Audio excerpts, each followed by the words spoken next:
HOA tried to steal my backyard to build a dog park. I said no. They sued me, slapping me with a fine that would financially ruin most people. I sued them back, but with a secret weapon, their own rulebook. By the time the judge hammered the gavel, the HOA president was forced to empty her pockets, paying a devastating six-figure settlement to the neighborhood she almost ruined. This isn't just an HOA story. This is the manual for legally destroying a tyrant using their own bureaucracy. I walked away with the title to their clubhouse. Watch how I did it. You think your neighborhood association drama is bad? Try attempted larceny. When I moved into this picture-perfect suburban enclave, all manicured lawns and zero personality, I figured the worst I'd deal with was a passive-aggressive note about my trash can being visible on Tuesday. Boy, was I wrong. This wasn't about aesthetics. It was a straight-up heist orchestrated by the self-appointed queen of the subdivision, the HOA president. Before we get started, quick question for you. Comment which beautiful country you tuned in from and what time it is. I'd love to know. All right, don't forget to like, comment, and subscribe. So here's how this circus started. It started innocently enough.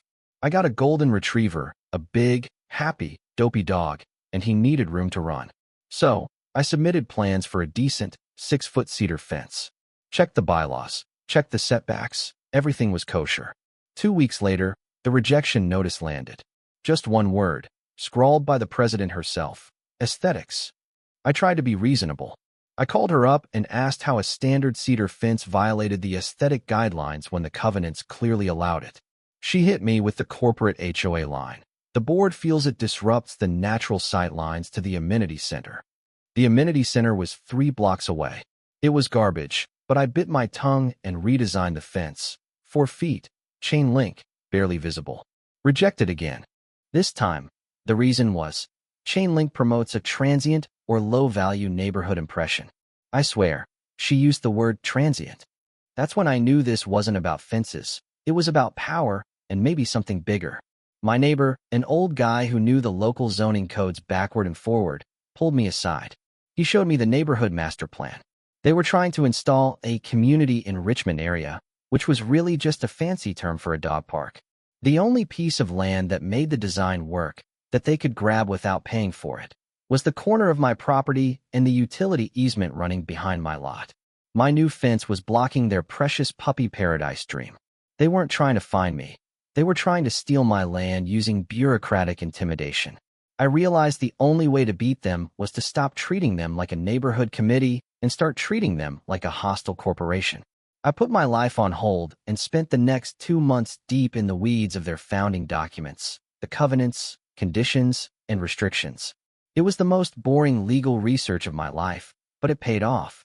I found a single, ridiculously specific clause buried deep in Article 4, Section 3, Subsection B.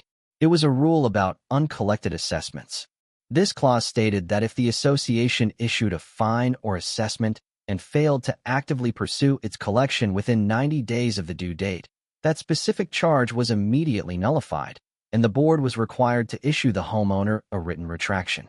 It was a safeguard against lazy accountants from decades ago, and the current regime was very lazy. I decided to test the theory. I went ahead and built the cedar fence anyway. It was up in 3 days. By day 4, the certified letter arrived, a massive, egregious, and frankly ridiculous special assessment and fine of $25,000 for unapproved construction. This was their nuclear option, designed to crush me financially and force me to tear the fence down and hand over the corner of my lot. I didn't tear it down. I didn't call them. I didn't respond to the second notice at 45 days. I just waited. I had my dog, happily sunbathing in his new, legally sound cedar enclosure, and I had my 90-day countdown timer running. On day 91, I received a final, menacing demand from their lawyer threatening a lien on my property. That was their mistake. I immediately fired off my own certified letter, straight to the board. I quoted the specific article and section, informed them that since they failed to commence collection proceedings within the 90-day window, the $25,000 fine was null and void, and requested they sign and return the mandated written retraction. They were so busy being the bullies, they forgot to read their own rulebook. The president, furious but legally cornered, signed the retraction. That single piece of paper was the key that unlocked their entire financial mess. I knew the clause was binding, and now, so did the board.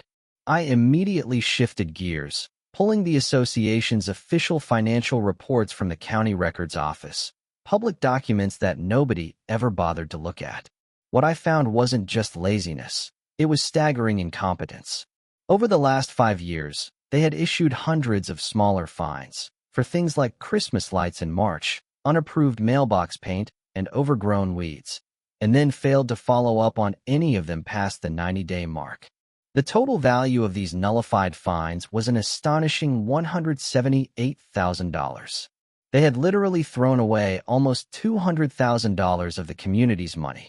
Furthermore, by letting the fines lapse, they were starving the operating budget, which, according to the covenants, meant they were forced to illegally siphon massive amounts of money from the Community Reserve Fund, the fund meant for future road repairs and roof replacements. I had the smoking gun on gross financial negligence and a massive breach of fiduciary duty. I had not just saved my fence. I was about to seize the entire association. I called the biggest corporate governance lawyer I could find, a shark known only as the Butcher, and prepared for the full-scale hostile takeover scheduled for the next board meeting. The board meeting was tense. The room was packed because word travels fast when a $25,000 fine magically evaporates. The president, sitting at the head of the table next to the visibly nervous treasurer, opened the meeting with her usual high-handed monologue about uncooperative homeowners. I waited for my moment, then raised my hand. When she tried to dismiss me, claiming she knew I was just there to argue about the fence, I calmly shut her down. Actually, I said, my voice cutting through the polite murmur, I'm here to discuss the $178,000 in revenue your board chose to forfeit.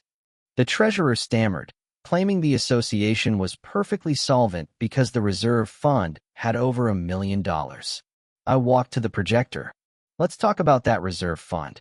I flashed the image of the signed retraction confirming the validity of the 90-day nullification clause, then followed it up with a giant slide displaying the number, $178,450. This, I stated, pointing to the figure, is the amount in fines and assessments your board allowed to expire and become legally uncollectible due to negligence. That's money that was supposed to pay for the operating budget. The president shouted administrative errors. But I was ready. Administrative errors that cost the community 70% of its annual operating revenue? That's not an error, ma'am. That's incompetence. I then dropped the second bomb. Because the operating budget was starved by this massive loss, you were forced to illegally draw funds from the reserve fund, the community's savings account. But even after depleting the reserves, you still needed money. And this is where it gets criminal. You needed money for the dog park land grab, but you couldn't get homeowner approval. I projected a line item from a financial report showing a loan proceeds deposit of $300,000. The treasurer, panicked, admitted it was a loan for the new pool decking. That was his fatal mistake. Thank you for confirming the loan, sir. Because Article 6, Section 1, Subsection C states that any expenditure or debt obligation over $50,000 must be approved by a majority of all homeowners in a special vote. There was no vote. The loan is an illegal debt placed upon the community. The room erupted into chaos.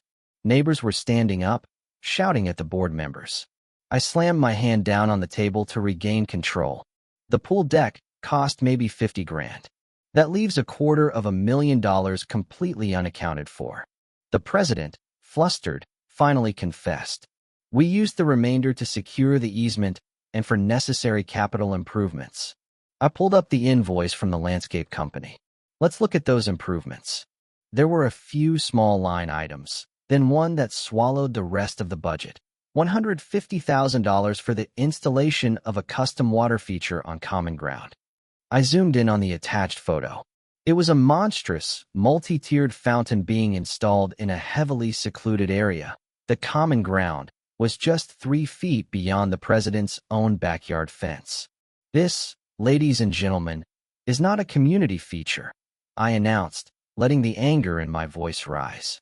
This is a $150,000 personal water feature the president paid for using an illegal $300,000 loan secured against your homes, all because she wanted to steal my backyard for a dog park.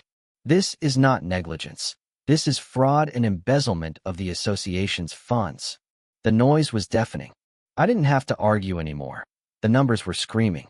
I immediately called for an emergency motion, the immediate suspension of the current board pending a full forensic audit, and a special election to replace them, citing the massive breach of fiduciary duty. The motion was seconded instantly.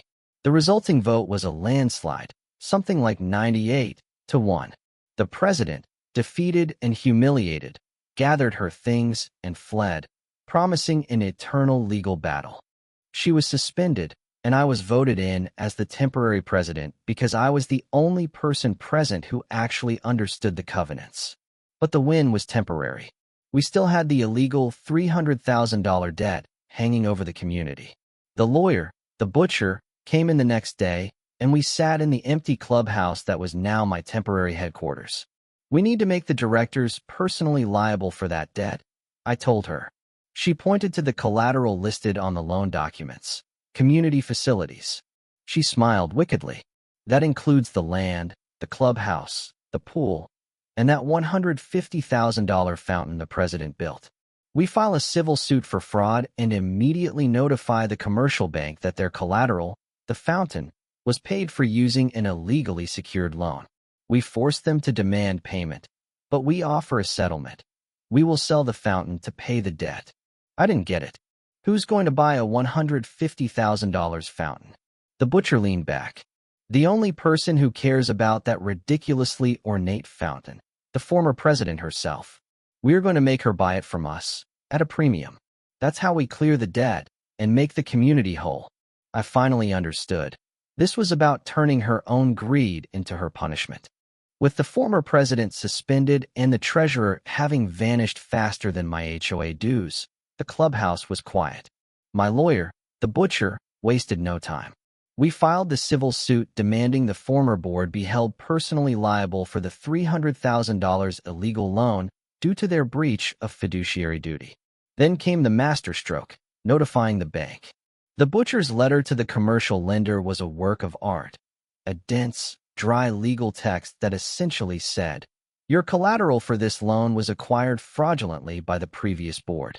You can try to seize the clubhouse, or you can go after the most recently acquired, single most expensive, and easily liquidatable item, the $150,000 custom water feature installed adjacent to the former president's residence." The bank's response was immediate panic. They had zero interest in foreclosing on a suburban community center. They wanted their money back, and the butcher had pointed them straight at the most valuable and ethically dubious asset.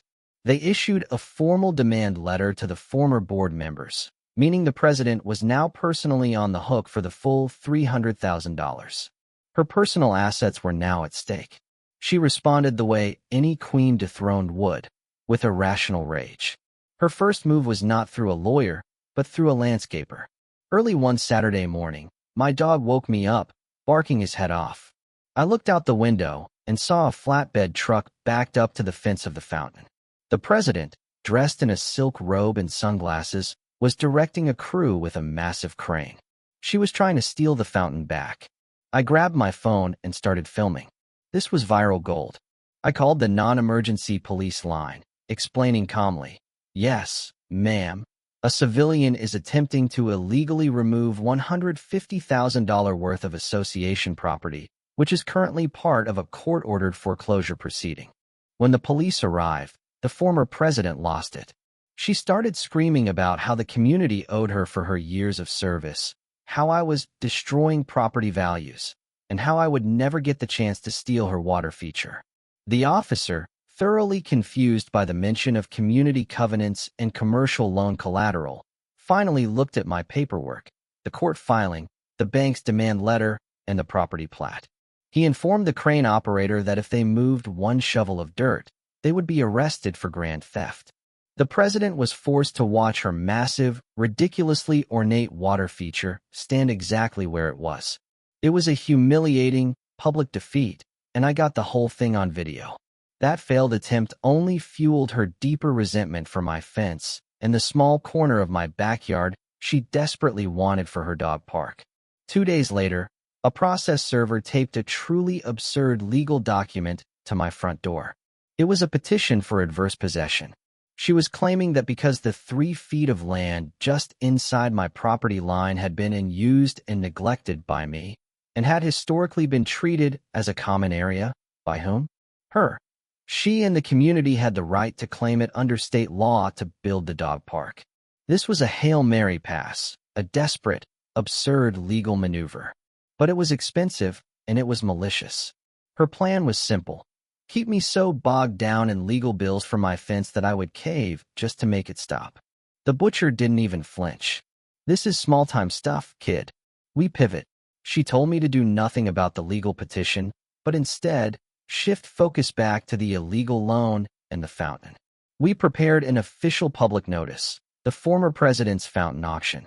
We advertised the sale of the water feature, a $150,000 custom-built multi-tiered water feature, collateral for an illegal community loan, sold to the highest bidder. In the local paper and posted notices all over the neighborhood, right next to the pool, which was looking slightly green due to the lack of maintenance money. The president's fury reached a new peak. She called me 5 times a day, demanding I remove the flyers. I calmly informed her that as the interim president, I had a fiduciary duty to liquidate assets to pay the community's outstanding debt. She knew she couldn't let a stranger buy her fountain. It was visible from her living room window, and having a truck haul it away would be the ultimate public shaming. She offered a settlement. She would pay the $150,000 invoice cost of the fountain directly to the HOA, and in return, we would drop the civil suit and cease all actions against her personal property. I brought the offer to the butcher. The butcher laughed. Cost? No. Market value. We want triple the cost. We counter-offered for $150,000. This amount was meticulously calculated. $300,000 to cover the principal of the illegal loan, plus $150,000 to cover the legal fees, audit costs, and the revenue lost from the first year of her negligence. She was not just paying the debt, she was paying for her crime. She initially refused, threatening to let the bank seize it. Let them take it, she hissed. I'll buy a new one. But she didn't realize who was paying attention. Her husband, Gary, a mild-mannered man who had always looked terrified of his own shadow, was watching. Gary was a senior VP at a local investment firm. He knew this wasn't just a neighborhood spat anymore. This was a civil suit exposing fraud and embezzlement. And if the president was indicted, it could jeopardize his entire career and their joint financial assets. I got a call late one evening, but it wasn't the president. It was Gary. He sounded defeated. He wasn't calling to yell. He was calling to negotiate a surrender. Look, he said quietly, she's out of control. We need this to go away. We'll pay the $450,000. But I want a signed agreement, witnessed by your lawyer, that this payment fully resolves all civil claims against my wife, and that you will drop the adverse possession case. He was paying the ransom. The butcher drew up the agreement immediately. The very next day, a wire transfer for $450,000 hit the HOA's primary operating account. The illegal loan was instantly paid off, and the community was $150,000 richer than they were before I started. But here's the biggest twist. Gary, in his desperate attempt to save his career, had accidentally handed me the final, necessary piece of the puzzle. The adverse possession suit was still pending, and I was scheduled to appear in court next week. Gary's condition was that I drop the case. But the document didn't say I had to drop the case now. It just said I had to drop it eventually. I had an idea about how to leverage that ridiculous land grab attempt into the ultimate permanent victory. It was time to stop defending my land and start acquiring the land around me. This was going to be the most satisfying legal loophole I had ever exploited. I called the butcher and told her to file an immediate motion, not to dismiss the case, but to amend the claim. The $450,000 wire transfer from the president's husband hit our account, solving the illegal loan problem, securing my fence, and covering all the community's losses. It was a win that felt like a Super Bowl victory. But the war wasn't over yet. The president's ridiculous lawsuit, the one where she claimed a small corner of my backyard via adverse possession, was still active. Remember, her husband, Gary, negotiated that I would drop the claim. But I hadn't signed anything saying I had to drop it before the scheduled hearing. My lawyer, the butcher, thought I was crazy when I told her not to dismiss the case immediately. Kid, we have the money. We won. Why drag this stupid land dispute into court? It's just more billable hours. But I saw an opportunity, a final, delicious piece of revenge that would leverage their own greed against them one last time. The concept of adverse possession hinges on a few key things: that the land has been used openly, notoriously, and hostilely for a set period, and that the original owner, me, has failed to object. Their argument focused on 3 feet of my lot that was near the utility easement, claiming that neighbors frequently walked across it to get to the undeveloped field beyond. It was weak, but technically a possibility. I had the butcher file a motion, not to dismiss, but to amend the claim. This was the ultimate curveball. We argued that the former president's petition for adverse possession, while unfounded, had effectively opened the door to a broader conversation about which lands were truly neglected and therefore subject to claim within the community. I essentially used her own legal theory as a mirror. I presented a massive stack of new documentation in court. It wasn't about my fence anymore. It was about the clubhouse. The original plats for the community showed that the clubhouse, the building itself, was placed 3 feet over the designated common area boundary and onto a strip of land that was technically never deeded to the HOA. This strip was originally marked for future commercial development, but the board had simply neglected the paperwork decades ago. For all intents and purposes, the clubhouse was partially squatting on unowned land. Furthermore, I presented evidence that the clubhouse itself was largely used for private, non-community functions by the former president and her cronies. They had thrown private parties there, stored personal equipment, and generally treated it like an extension of their living rooms, all while neglecting the community's core financial needs. I argued that if the former president could claim my 3 feet of grass based on neglect and hostile usage, then by her own legal standard, the HOA, and by extension, the rightful owners of the property, the homeowners, could claim the clubhouse, which had been physically, openly, and notoriously used by the former board in a hostile manner for personal gain.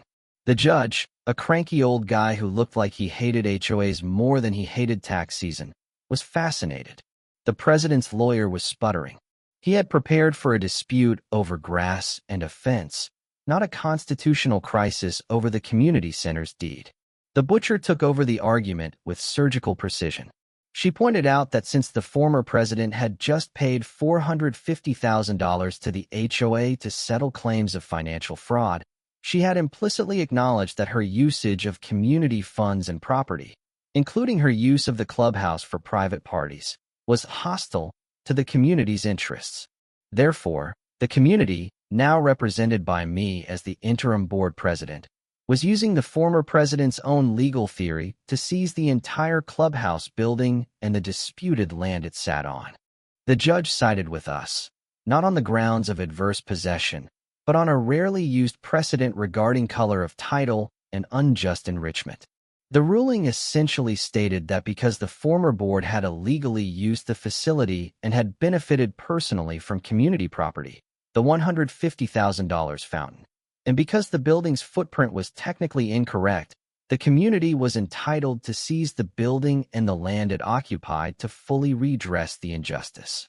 The ultimate irony: she lost her chance to steal 3 feet of my lawn, and in doing so, she caused the HOA to acquire legal, permanent, and undisputed ownership of the clubhouse and surrounding grounds, which was now fully paid for, courtesy of her $450,000 payment. But the story doesn't end with a building. It ends with a lesson in power. With the $450,000 payment, the HOA was flush. The reserve fund was now fully intact, the operating budget was funded for the next 2 years, and we had an extra $150,000 in surplus. The roads were fixed, the pool was blue again, and everyone loved me. I was the community hero. But I knew one thing. Power corrupts, and HOAs attract the worst kind of control freaks. I had just dismantled one dictatorship. I couldn't become the next one. I realized my job was to secure the community's future and then get out. I spent the last of the surplus funds on one final, truly poetic act of revenge and justice. My final project as the interim president was an absolute masterpiece. I used $50,000 of the surplus to build something incredible and permanent on the clubhouse grounds. It was the ultimate two-finger salute to the former president's entire philosophy of control and exclusivity. And I made sure it was visible from her back window. I couldn't wait to see her face when the construction crew started digging. With the massive $450,000 settlement secured, the war shifted entirely from defense to system installation. My tenure was purely transitional. The immediate goals were simple: build a permanent safeguard against future tyrants, and deliver the final, inescapable humiliation. First, the systems. I worked nonstop with the butcher, drafting the Jensen Amendment, which I made sure was the legal equivalent of a fortress. It didn't just mandate spending transparency and 2 board members sign off on anything over $10,000. The final, crucial clause stipulated personal financial liability for any board member who allowed a fine to become legally nullified due to negligence. This meant the new board would have to follow the 90-day rule to the letter, or they would be personally writing checks to the HOA. The community, terrified by the financial crisis we'd just averted, ratified the amendment within 72 hours. It was a permanent fix. Next, the physical transformation. I used $50,000 of the surplus to build the community's Zen patio and garden. I designed it to be the exact opposite of the Queen's controlling aesthetic. It was communal, open access, and situated directly adjacent to her property line, ensuring her $150,000 fountain, which she now personally owned, was forever framed by the sight of thriving, shared vegetables. When she tried to halt construction, I simply mailed her a copy of the new ratified Jensen Amendment, which, ironically, made her personally liable for any attempt to disrupt community-approved projects. She retreated to silence. The only remaining loose thread was her personal spite. She made a final, desperate move, sending an all-cash, over-asking offer for my house via a corporate shell. My lawyer traced the money straight back to her husband, Gary. She wanted to buy my property, tear down the fence, and finally build her dog park. A last, pathetic attempt to erase the evidence of my victory. I rejected the offer and instead sold the house at fair market value to the newly elected CPAs, cementing honest control over the property. But the most satisfying moment came after the sale. I had to leave a final, indelible mark. The Queen, thinking I was gone, planned a small, private dinner at the clubhouse, an attempt to publicly declare the return to normalcy and discredit my tenure. I crashed it, walking and carrying 2 items, a ceremonial bronze plaque and a cheap, used garden trowel. She sputtered when she saw me. "You are trespassing. We're celebrating the community's return to civility." "Civility?" I replied, letting my voice carry across the room. "I'm here to finalize it." I ignored her and walked to the new stone patio. I pulled out the bronze plaque and, using the garden trowel, I cemented it into the stone floor. It was placed strategically to be visible from her primary downstairs window. The plaque read, "The Arbiter's Garden erected via the $450,000 settlement to cure gross financial malfeasance." This structure stands as a permanent testament to the power of accountability and truth. I then pulled the original, signed, $25,000 notice of violation she had sent me, the one that started the entire war, out of my coat pocket. I held the crumpled paper up. "This is the document that proves it all," I said. The document she signed, confirming her incompetence. I then walked right up to the base of her fountain, her prized, privately owned possession that stood on common ground. I dug a small hole with the trowel, dropped the paper inside, and buried it. "This, folks, is the final phase of the dog park," I announced, raising my voice. "It's the sacred burial site of tyranny. It will serve as a permanent reminder to the Queen and to every future board member that we know the rules and we will hold you personally liable.